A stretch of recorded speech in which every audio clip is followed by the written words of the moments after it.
En el siguiente audio, escucharemos las meditaciones de Luisa Picarreta titulado La Santísima Trinidad reflejada en la tierra, los actos triples y cómo estaba reservado el abrir las puertas del eterno querer a Luisa. Primera parte.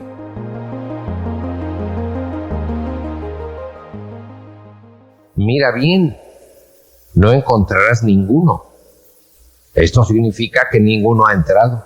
Y para nosotros, mira bien, si encontrarás los de Luisa. Esto significa para nosotros que ya hubo una que entró. Esto estaba, le dice Jesús a Luisa, reservado abrir las puertas de mi eterno querer, cerradas por Adán en el pecado, por el pecado original. Estaba reservado a la pequeña hija mía, para unificar sus actos a los míos y a los de mi mamá.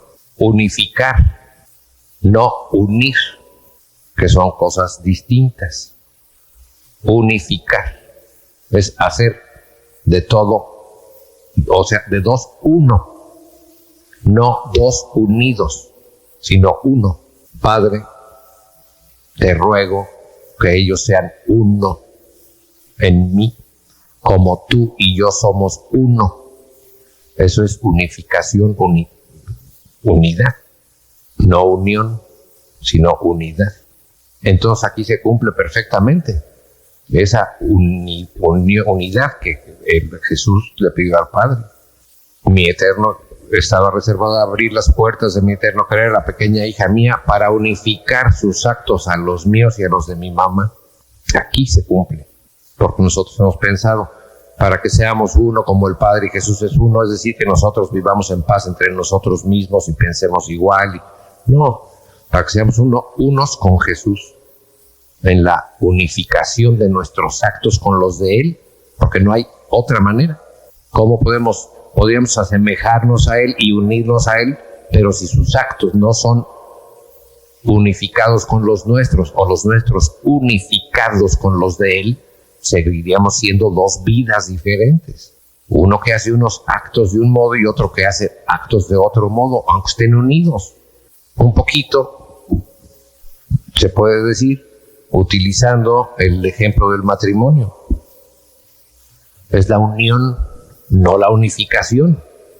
Yo estoy unido con mi esposa y todos los casados aquí lo mismo. Yo ahorita estoy unido con mi esposa en perfecta armonía, en perfecta unión. Pero yo estoy hablando ahorita y haciendo mis cosas y ella está haciendo las suyas allá.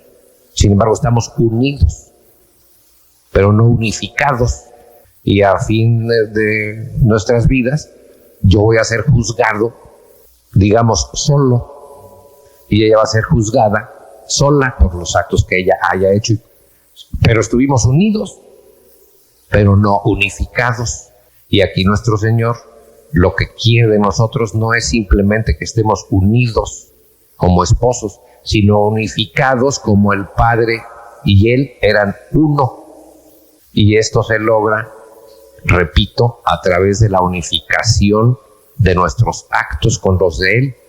Claro, nosotros tenemos que disponernos y tratar de hacer uniformes nuestros actos con los de Él para que Él sea el que nos unifique. Porque la potencia de la unificación radica o está en la divina voluntad. Y nosotros entrando ahí y haciendo nuestros actos, y eso es disponernos, esta potencia de la divina voluntad unificará nuestros actos a los de Jesús para que seamos uno, como el Padre y Jesús. Después viene, curiosamente, a hablar de la unidad y cómo son uno el Padre y Jesús. Repito, esto significa que ninguno ha entrado. Estaba reservado abrir las puertas de mi eterno querer a la pequeña hija mía para unificar sus actos a los míos y a los de mi mamá y hacer todos nuestros actos triples ante la majestad suprema. Antes de los de Luisa, antes que Luisa hiciera todo esto, en la divina voluntad estaban solo actos dobles, hechos por Jesús y por la Santísima Virgen. Luisa, al entrar y unificar sus actos con los de Jesús y María, que eran dobles, es la primera que hace que los actos hechos por la criatura unificados a Jesús sean triples. Es decir, los mismos actos hechos por tres. Esto nos lleva de inmediato al pensamiento de la Santísima Trinidad, porque en este unificar a Luisa para hacer los actos triples, todos hechos en la divina voluntad una, es la verdadera y perfecta semejanza, imagen y semejanza de aquel hagamos al hombre a nuestra imagen y semejanza en la Santísima Trinidad, como es lo siguiente que vamos a ver. Está la misma situación. Y la semejanza e imagen, sobre todo la semejanza, es hacer triples las cosas. Nosotros, antes de conocer esto de Luisa, ¿dónde ponemos la imagen y la semejanza con Dios? En que tenemos un alma espiritual y tres potencias del alma. Pero no basta. La verdadera imagen de Dios es obrar de alguna manera, bueno, no de alguna manera, en modo trinitario. Es la verdadera imagen. Para eso la encarnación del Verbo y la maternidad de la Santísima Virgen. Y nosotros, unificándonos, venimos a ocupar, como Luisa, el tercer, es decir, el acto triple, el tercer puesto que Adán perdió. Por eso perdió la semejanza, porque se salió, digamos, hablando en aquel lenguaje bíblico, no quiso tomar del árbol de la vida, no quiso vivir del árbol de la vida. ¿De cuál vida? Pues de esta vida que nos trae el Verbo encarnado gracias a la maternidad divina de María, que si bien en el tiempo no estaba, en Dios sí. Y Adán era el primero que a imagen y semejanza debía haber recibido, porque no hay de otra fuente de la encarnación del Verbo, este acto triple por parte de él y ser la perfecta semejanza de la Santísima Trinidad. Ahorita tendremos tiempo con lo siguiente de abundar en esto, porque esto es muy importante. Para unificar sus actos a los míos y a los de mi mamá y hacer todos nuestros actos triples ante la Majestad Suprema y para bien de las criaturas. Claro, la misma actitud y actividad que tuvo nuestro Señor, que ya lo dijo hace rato, ante el Padre y para bien de las criaturas. Ahora, habiendo abierto las puertas contigo, pueden entrar otros, siempre que se dispongan a un tanto bien. Y aquí podríamos extendernos en esta última frase durante toda esta charla.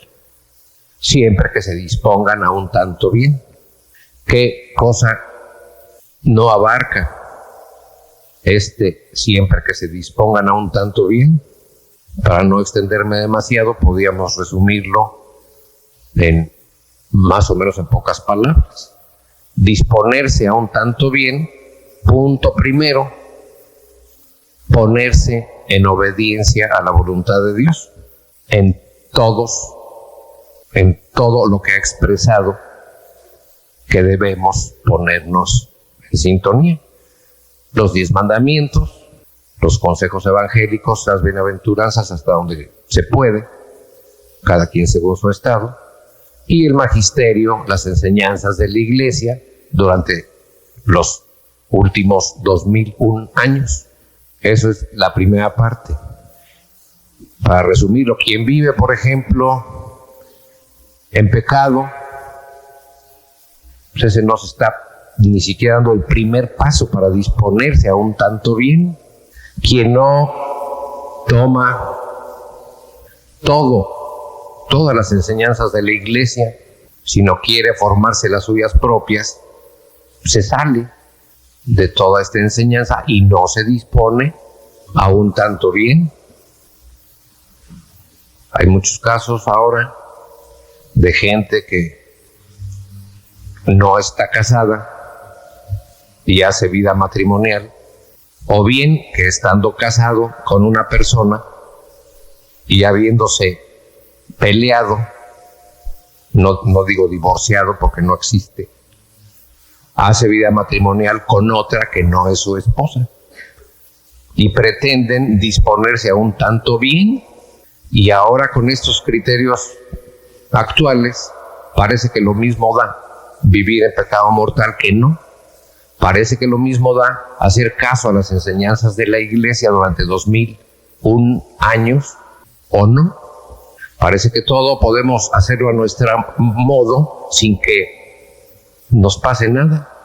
Y no nos damos cuenta que quitando de nosotros, alejando de nosotros, todas esas enseñanzas de la Iglesia, sobre todo sobre estos puntos tan prácticos que estoy hablando, nos desviamos completamente, no nos estamos poniendo en orden con la voluntad de Dios expresada en la Sagrada Escritura y en el magisterio de la Iglesia, y nos estamos haciendo ilusiones. Entonces, disponerse a un tanto bien, el primer paso es eso, vivir de acuerdo como Dios quiere que vivamos. Y tomar el caso de los casados, divorciados, que no existe, vueltos a casar, que tampoco existe. Debían decir, y se escucha, pues eso lo oímos todos, no, pues se casó con un divorciado. No se casó con un divorciado, se juntó con un casado. No podemos hablar de otra manera, porque lo que Dios unió no lo separe el hombre. No podemos ser nuestros normas de moralidad y hasta cambiar nuestro lenguaje. Yo siempre que oigo, no, pues se casó con un divorciado, digo, no, se juntó con un casado. O al revés, se casó con una divorciada. O lo peor, fulanito divorciado se casó con menganita divorciada. No, hay dos casados que abandonaron a sus legítimas esposas, viven en adulterio recíproco. No se puede tener otro lenguaje, porque teniendo otro lenguaje, yo me acuerdo, para los aquí más grandes, en el rito latino antiguo de la misa, había una frase que se decía en la incensación del altar, que eso todavía se usa, y era de un salmo, y decía así: Dios mío, no permitas que mi corazón se deslice en palabras mentirosas que sirven de pretexto al pecado. No permitas que mi corazón se deslice en palabras mentirosas que sirven de pretexto al pecado. Eso es increíble. Ahora todas las palabras se han deslizado y todos los corazones a palabras que sirven de pretexto al pecado, y le llaman matrimonio a lo que no lo es, y encubren el adulterio y todo con esas palabras. Se casó con un divorciado. No, por favor, se desliza el corazón a palabras que sirven de pretexto al pecado. Y así de tantas otras cosas. Yo repito, este ejemplo del matrimonio, porque es el que como que nos queda muy delante y lo vemos muy fácilmente y nos explica bien, pero hay otras tantísimas cosas. La castidad en la juventud, cuántas palabras maliciosas que sirven del pretexto al pecado ahora, y queda encubierto una vida de lujuria con unas palabras tan bellas como amor. En fin, dos ejemplitos como los primeros pasos que ejemplifican a todo lo demás. Siempre que se dispongan a un tanto bien, ese disponerse a un tanto bien, que además en todos los otros volúmenes, sobre todo los anteriores al volumen 15, nos llevan a eso, a disponernos a un tanto bien. Los que ya han leído todos los volúmenes anteriores encontrarán en todos unas enseñanzas para ir modelando nuestras almas, nuestros criterios de vida, nuestras costumbres, según un pensamiento verdaderamente católico, según, ahora sí, la voluntad de Dios, una vida de desapego de las cosas de la tierra, para dejar nuestro corazón realmente libre de las cosas de la tierra a Jesús, para que pueda morar en él. Muchas veces todo esto lo decimos solamente de palabra, pero examinémonos también nosotros ahora, cómo en nosotros ha entrado y hasta dónde ha entrado esa deformación de la vida moderna y la seguimos tomando, que incluye todo y acepta todo, y lo seguimos tomando en nuestro interior como un criterio o una mentalidad verdaderamente cristiana, formada según el Evangelio, según el magisterio de la Iglesia y sobre todo según el corazón de Jesús. Entonces, en ese sentido, hasta dónde nuestra mente, nuestro pensamiento se ha deslizado en palabras maliciosas que sirven de pretexto al pecado y ya ni cuenta nos damos. Ya no digamos ahora en los demás, sino aún en nosotros mismos. San Pablo a los Corintios, cómo les insiste que no tengamos mentalidad mundana, que se opone a la mentalidad, entre comillas, del Evangelio y de Cristo.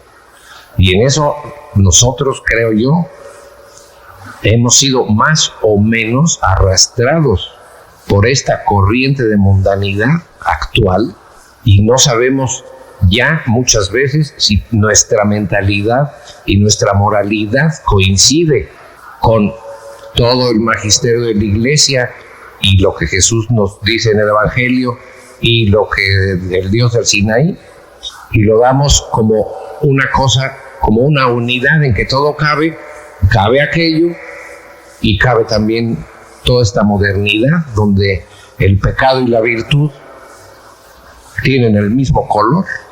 Y muchas veces ya no somos capaces de reaccionar y decir, eso no es así y no voy a vivir así y no voy a aceptar esto, llueve o truene. ¿Por qué? Porque va contra mi moralidad, contra mi formación de verdadero cristiano. Como les digo, me podría yo pasar aquí bastante rato. Otro caso sencillo y que nos pasa a todos diario. La televisión, por un lado, estamos formados en nuestro criterio cristiano con una serie de conceptos que aceptamos desde luego. Pero cuando nos ponemos delante de la televisión parece que se nos olvida todo y no tenemos juicio para decir, eso no, sino síganle viendo telenovelas, divorcios, todo. Pues sí somos católicos y nos pasan delante de eso y no reaccionamos. Parece que de nuestro interior se ha formado un doble criterio, que lo mismo pasa a la virtud de un matrimonio bien llevado, que lo que nos ponen delante y no reaccionamos. Y volví al matrimonio, pero en la televisión nos tragamos todo. No tenemos ya muchas veces ese discernimiento de decir, eso es pecado, apaguen esa televisión. En fin, ahora habiendo abierto las puertas, pueden entrar otros, siempre que se dispongan a un tanto bien. Entonces, yo he continuado junto con Jesús, girando en su voluntad para hacer lo que estaba hecho por Él. Luego hemos visto juntos la tierra. Oh, cuántas cosas horribles se veían. Es lo mismo. Volvemos a la televisión tal vez otro momento. No matarás, todos estamos de acuerdo. A nadie se le ocurre tener el deseo de matar a nadie ni de golpear a nadie. Pero siéntense delante de la televisión y aceptan ver 10 asesinatos en 3/4 de hora. Y la conciencia, ¿no? Se divierten, pues nos divertimos, pues. Yo no sé cómo se puede tener ese doble punto de ver las cosas. A mí no se me ocurre matar ni nada. Pero veo que 2 se matan y me divierte, me entretiene. O que no sé llegar al fondo de las cosas, o ya no tengo conciencia, o qué está pasando, lo que veo no veo, o lo que pienso no pienso, o qué sucede. Un niño, un joven a los 10, 12 años, según dicen las estadísticas, ha visto 8,000 asesinatos en su vida. ¿Eso es formación cristiana? Bueno, como les dije, no quisiera yo ya extenderme más porque... Ahora, repito, habiendo abierto las puertas pueden entrar otros, siempre que se dispongan a un tanto bien.